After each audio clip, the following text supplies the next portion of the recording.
Hello, everyone, and welcome to another episode of the Conversations with Coaches podcast. I'm your host, Kevin, and I have the pleasure of meeting for the first time, but hosting on this podcast for her second episode, Lauri Smith. Let me give you a very brief reintroduction to Lauri. She is an intuitive public speaking and leadership coach, helping people who are on a soul-driven mission to stand in their power, speak their truth, and lead, capital L, so that they can do their part to change the world with authenticity, with creativity, and with courage.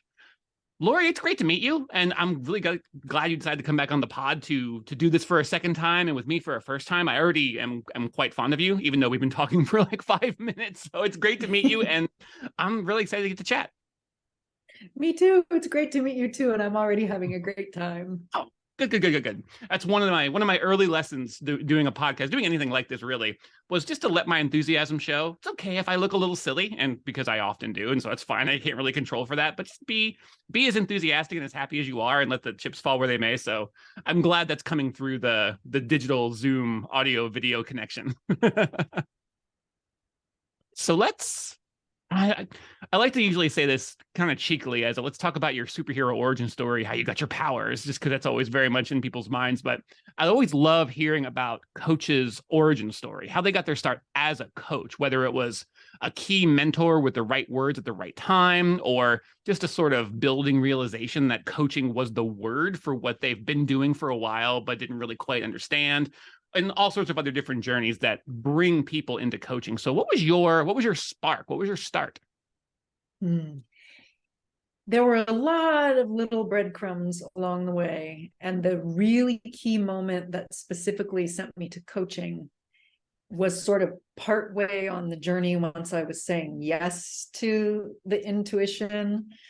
I left a corporate job to go get a master's degree in theater, thinking I was going to act at night and do and teach theater during the day and be a starving artist. And I was prepared to do that anyway. And I was teaching at a community college. I was about 34 years old, and a student of mine who was like a couple years younger came up to me and said, "You're different. The way the other instructors are teaching is still the professor model, where they're professing a knowledge that they have that we don't. You are more like a coach. You're curious, you're intuitive. When you trust yourself, you look like you're reading people's minds. And at this stage, you're getting the best performances out of all of my classmates, but you don't know that because you're not seeing them in the other class." And then she said, when you don't trust your way, it's really not working for you. What a great compliment criticism sandwich. That's perfect. Oh man, that's the dream feedback right there. Yeah, absolutely. And it was one of those moments. I did not know about this field called coaching other than, coaching basketball. I could tell from her energy that she wasn't talking, from her energy, she's not talking about like being a coach of a sport.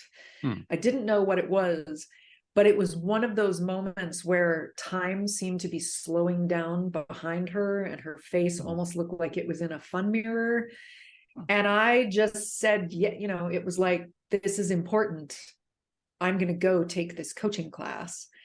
And no questions, just went and did it. I also paid full price for the first coaching class, which I then found out like no one else was doing, because they would call up and say, "I'm not sure," and get a $250 discount. I paid full price because I listened to her intuition and listened to my own intuition. And that was the first step of really becoming a coach, going to the coaching class because of her. What a lovely spark. I can't get over how wonderful that bit of feedback is. So thoughtful and reflective and authentic. And I'm like, yeah, I'm just kind of sitting in it. I mean, even though like I'm almost getting like a contact high off of the power of that feedback, because you're describing how you experienced it. It's like a moment, slowing in time with the depth of field moving. And I'm just like, I'm kind of feeling that a little bit because of how much clarity I can sense comes from that moment. And I'm sure, I imagine, but I'm very confident that kind of clarity and induction of clarity infuses your coaching practice. It absolutely does. It absolutely does. And it helped, that memory will come back around either when people ask, which reminds me to trust my own intuition and to trust my style, whatever we're talking about, whether we're talking about teaching, coaching, making a decision over, how to do my taxes this year, listening to the follow my own intuition and trust my own style, even if I haven't seen an example of my style in the world before, because I hadn't seen coaches. And then I walked into the Coactive Training Institute, then called the Coaches Training Institute, and was seeing two people leading a class with that more interactive coaching style of essentially teaching a class or facilitating a class.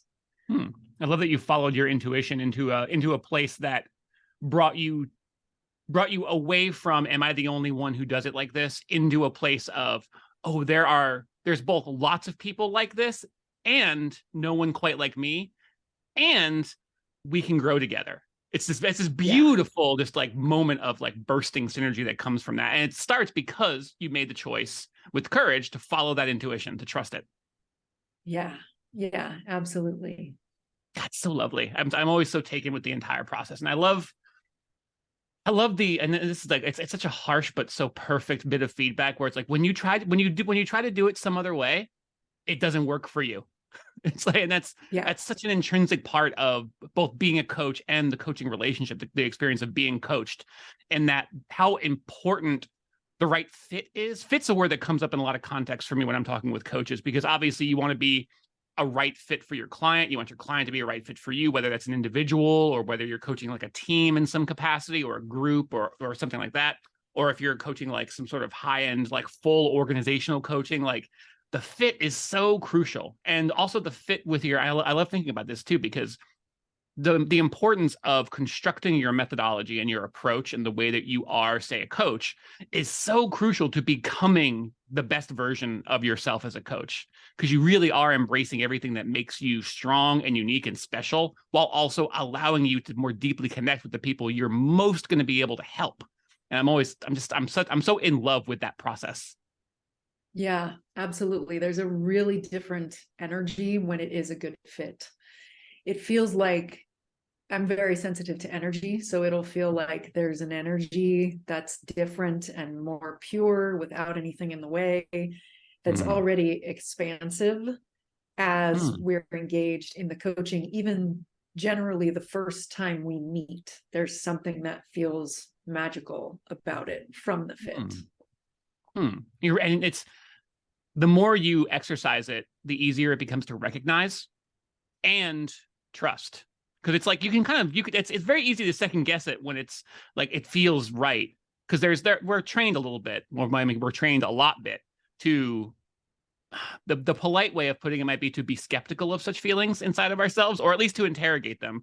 So often to dismiss them as fairy tales, when really the more you exercise that awareness and the more you practice trusting it and seeing where it leads, the more you are able to pick up on it, and the more you learn to listen, and the better able you are to teach people, to show that to people, and have them find their way of finding those magical connections and those magical moments. Yeah, absolutely. Listening to that, letting questions arise from that, rather than trying to, feeling like there's some way to do it that we haven't figured out yet, that's the way someone else did it.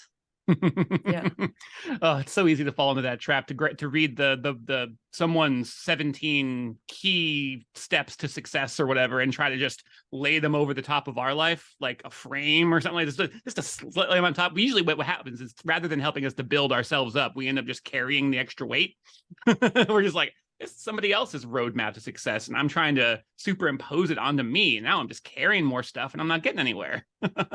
Yeah, exactly. That's such a great way of describing it. Very visceral and very much I can feel like if lower you're my not shoulders. sure, does it feel like it lightened your load, Like if you see Mm. a way that someone else is doing something and you decide to steal a part of it, borrow it, not reinvent the wheel. Mm-hmm. If it lightens your load, great. Mm-hmm. If it feels like you took someone else's way and it's weighing you down, then Mm-hmm. maybe that's not one of the recipes you want to borrow from. Mm-hmm.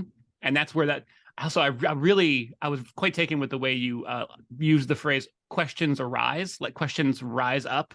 That's such a huge part of the way I experience coaching, and really the way I experience human connection and just my own personal growth, is that I think it might actually originally be a Bible verse, but I've heard it in many different forms from many different locations. It goes basically something like, out of the overflow of the heart, the mouth speaks. I was always quite taken with that. Like, it felt true in a way that I didn't comprehend, but I felt like all the way down deep in my soul, and been kind of exploring that. And the way that you phrased questions arising reminded me of that, how the right questions, the questions that really need to see the light of day, will come up of their own buoyancy. If you're engaged in the right activities with the right people and, going in the right direction, they will come up naturally. Yeah, absolutely. Oh, I love that quote. I may have to have you message that to me more done so that I have it. I'll do my best to source it. The internet can be a wild place for that sort of thing, but yeah, I'll see if I can find at least a semi-accurate source for that, and I'll send that to you, because that's one of my favorites to sit on and think on and take action on, because often I can find what I need to do next just by taking a moment to listen to what's just coming up out of my heart. Yeah, I have a whole thing on soul suckers, which is my word for the inner critic, and soul. And that is one of the ways of feeling the difference. If it's the soul suckers, it tends to feel like there's a lot of energy around the head, and it's talking, like sometimes opposing soul sucking inner critic voices kind of arguing back and forth, and it's very ungrounded and up, and they're talking super, super, super fast, but saying the same things over and over. And then the other voice is more like that buoyant bubble up from the heart. And it might only say it one time. So if you stay with the stuff in the head, it's like, well, I told you and you didn't listen to what I said. If we're listening to it more often, I find like it'll bubble. And if I ignore it, it will bubble again. Or it might even start to sound like it bubbled up, and then I'll kind of hear things in my inner ear. And sometimes when I'm coaching someone, something comes up and I don't blurt it right away. And then it's like it keeps sort of saying it a little bit loud, and I have to interrupt them and say, I have this question that won't go away. This is what that question was. And there's a very different, like you said, more buoyant, more clear, more space around it, feel to that intuitive voice than the like, what about this? Have you thought about that? Did you do this thing? Other people do it this way. Those soul-sucking voices. Oh man, your brief imitation there, like the way you changed your voice, I was like, ooh.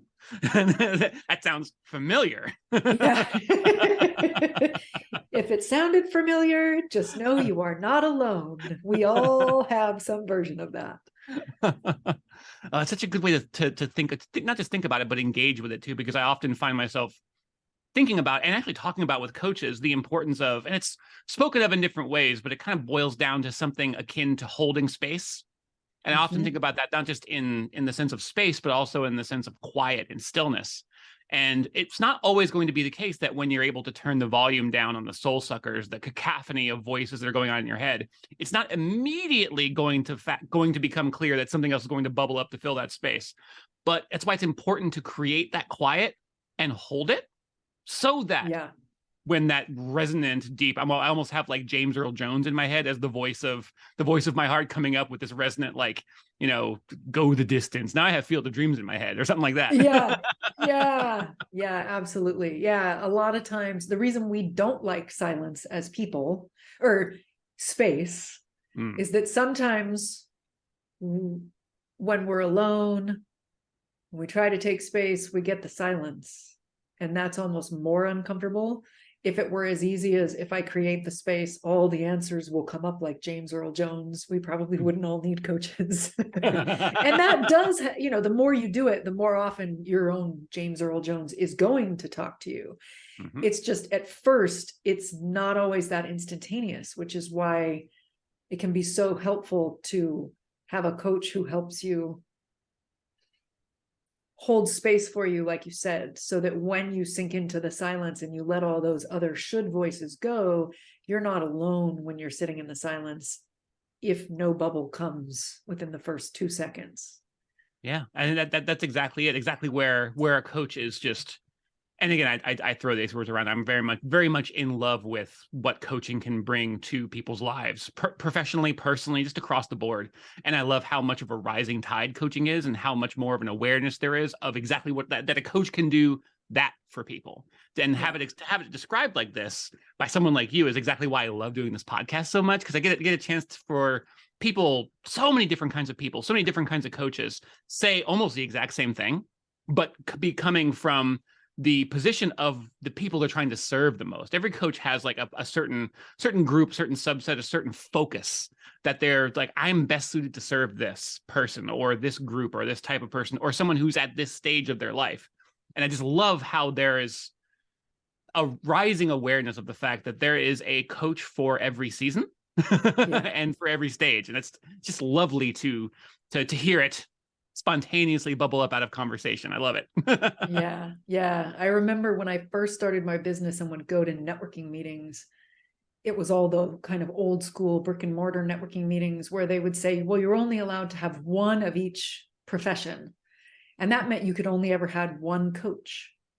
And now it's changed more. I don't know 100% about the brick and mortar types, but the world learned in the last 15 years that it's a little bit more like finance. So you might have 6 people who are technically in the financial industry in a networking meeting, because finance is a really big word. There's a lot of there's the person who does your taxes, there's the person who manages your portfolio. Those are 2 different people. And coaching has shifted so that it's like, well, now we have a health coach, we have a public speaking coach, we have a branding coach, and they can all be in one networking meeting because there's one for every season, like you said. Yeah. And the way that coaching has I was going to say it has a unified language. It's something like, I'm still kind of working on this notion in my head as I'm experiencing coaching. There's a singular language to it with a myriad of different dialects that can serve different purposes. And so there's an ability to collaborate towards a single goal or towards helping a single person or a single unit or a team or whatever the shape of it happens to be, an ability to collaborate together that is really just, it's so profound. It's something I'm still like exploring the power of, even as I see it happening all the time. Just that ability for people in all these different realms of expertise are able to come together to help someone from their various areas of expertise, but speaking enough of the same language so that there's not a lot of wasted time translating or mixed or missed messages. It's a lot of capacity for focus and forward momentum. Yeah, absolutely. As a voice teacher who I don't do dialects anymore, but I did in grad school. So the metaphor of we're all speaking the same language, but in different dialects just really gave me a little giddy response. Ooh, excellent. Like I said, still workshopping that as an analogy, but it feels like it's got some truth to it. So I'll have to keep noodling on it. Yeah. I was going to say, I could totally believe that we've already been chatting for 25 minutes. I just realized that, we're coming up on our time, and we haven't even really talked very much specifically about your coaching practice today. So let's talk a little bit about who you coach, how you coach them most often. Obviously, like one-to-one coaching is always like at the heart and soul of a coaching business, but obviously public speaking, keynote stuff, group coaching, masterminds. Are you writing a book? Have you written a book? Are you holding your book in your hand right now? Is the book in the room? The book is somewhere in the room. I don't know where it is. I could run and get it. I have the old copy of the book right next to me, but I have a new one. I have written a book. I won't run and get it. It's called Your Voice Matters, a guide to speaking soulfully when it counts. I wrote that almost 10 years ago now, and it's available in Audible also.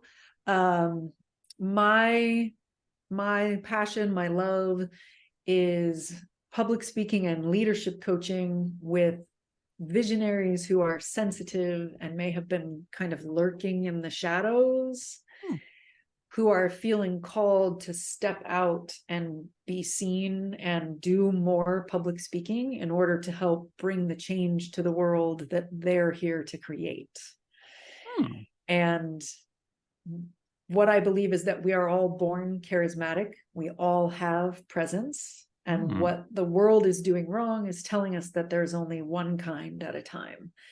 And trying to turn people, you know, if you're not Tony Robbins, but everybody's trying to get you to speak like Tony Robbins, I have news for you. There's only one Tony Robbins. He's the only one who can express that exact kind of charisma.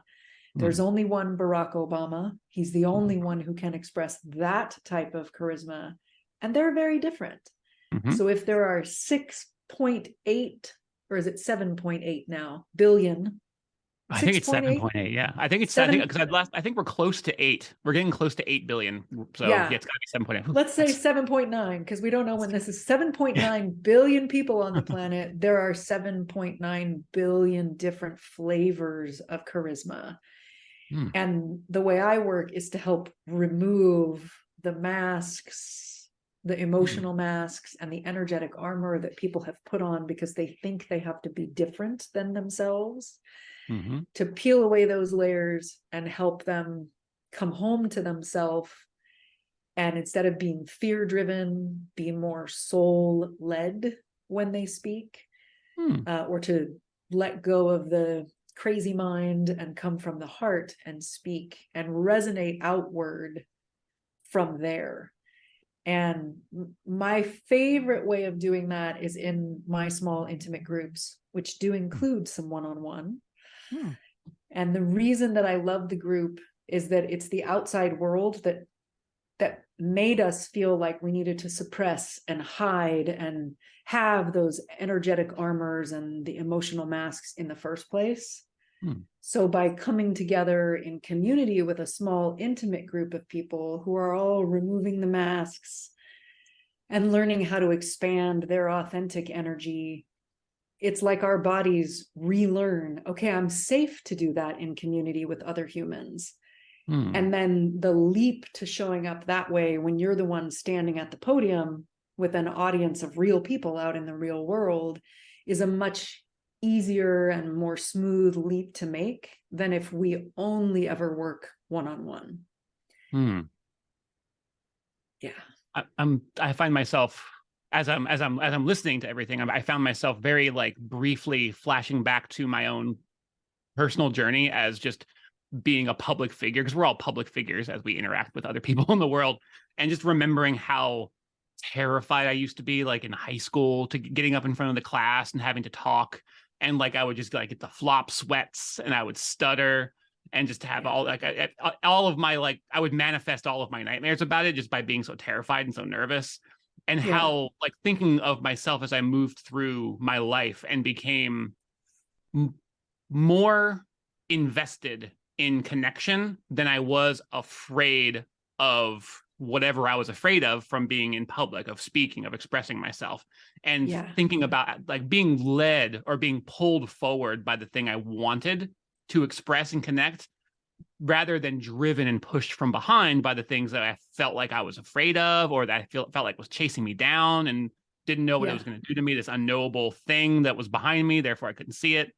And it's such a, I'm going to make a bold claim that I don't know is 100% true, but it might be the single most important personal development of my adult life, is getting, and still ongoing, moving more in the direction of connection and expression and charisma, which, I mean, charisma is another like sort of tangential word for that connection and empathy and being able to express yourself and to be expressed to and receive as well. Moving in that direction, that might be, probably is the single greatest personal development of my adult life. And I'm resonating with what your coaching practice is all about. And I feel very grateful that you're out there in the world doing it. Oh, thank you. You're the way that you've found your way there, led your way there. I'm excited on the inside. It's extremely intuitive. I like to break things down to 3 words for people now. And the 3 words that I use most often are intend, align, invite. And intend is taking a moment to do exactly what you did. Set your intention for what you want to happen, rather than letting the fear focus on what you don't want to have happen. And it's like shifting from going river rafting and thinking, I don't want to hit the rocks, I hope I don't fall out of the raft, to I want a wild, adventurous ride down this river with the people that are in the raft with me. Or I want a smooth ride down this river. Whichever one you want, focusing on that is a very different experience. And to me, where I said that's what you did, is you set an intention for connection with the crowd. And you're focusing on that instead of focusing on, I hope the high school kids don't throw tomatoes at me. And where'd they get tomatoes? Who gave them tomatoes? Yeah, who gave them those tomatoes? No, that's I mean, to be perfectly frank, this almost sounds like I'm blowing smoke up your butt, but I'm not. This is exactly why a coach is so important, because I didn't have those words then. I'm much closer to having them now, but I just sort of bumbled through figuring that out with help along the way, but not really having the words or the guidance that could have shaved years or decades off that development, or just shaped it and changed it in different ways. That, I mean, I'm here now and I'm grateful for that. But I feel like if you really want to, if you're at that moment of, oh, I think I see what I want my life to be like, the moment you have that realization, find someone like Lauri, find someone like you to help coax that sort of spark into the fire that can illuminate the way forward. And I just love that you have the methodology, like the way to speak of it, the language that will speak to people, even if they don't think they know the language, they do. They'll know it as they hear it. And then the ability to guide people forward as well. It's again, we'll come back to that word. It's magical. Yeah, absolutely. Well, shoot, I could do this all day. This is just freaking great. You got me thinking backwards to my past in a positive way, and looking forward in a positive way. And it's like, this is great. This is great. I feel like I just got coached almost. Oh, That's before awesome. I let you go, and I have to let you go. I don't want to, but I do have to. Do you have anything you want to tease, or anything you want to put out there that might be coming up in the very near future? This episode will, I'm not quite sure when it will release. It's being recorded here towards the end of February of 2023, which I can't believe we're already almost to the end of February of 2023. Thankfully, I'm grateful and also a little bit dizzy from how fast it's going. But this episode might release in like maybe late March, might not release until later in April. But is there anything you would like to tease that whenever somebody's hearing this is either just out or is going to be right around the corner? Absolutely. I am incredibly excited after years and years of birthing it and incubating it in the background. I'm going to release my first quiz. And it's a quiz. The question, it's called the Speaker Alter Ego Quiz, at least at this point. And the idea behind it, the question that appears at the top is, which protective mask hides your inner radiance? And they take the quiz, they find out what's the mask that they're unconsciously perhaps hiding behind when they speak. And then they'll learn a whole lot more after that about how to release that mask and show up as their true selves. Oof, I love that question has, it's a challenging question because it's so specific. It's like, I already know you're hiding. Let's talk about what you're hiding behind. That's good. That's a good kind of challenge, because it's like everyone's going to respond to that question with a, dang it, she's right. Okay, so what are my, like, let's go forward. What are my options? It's such a great start.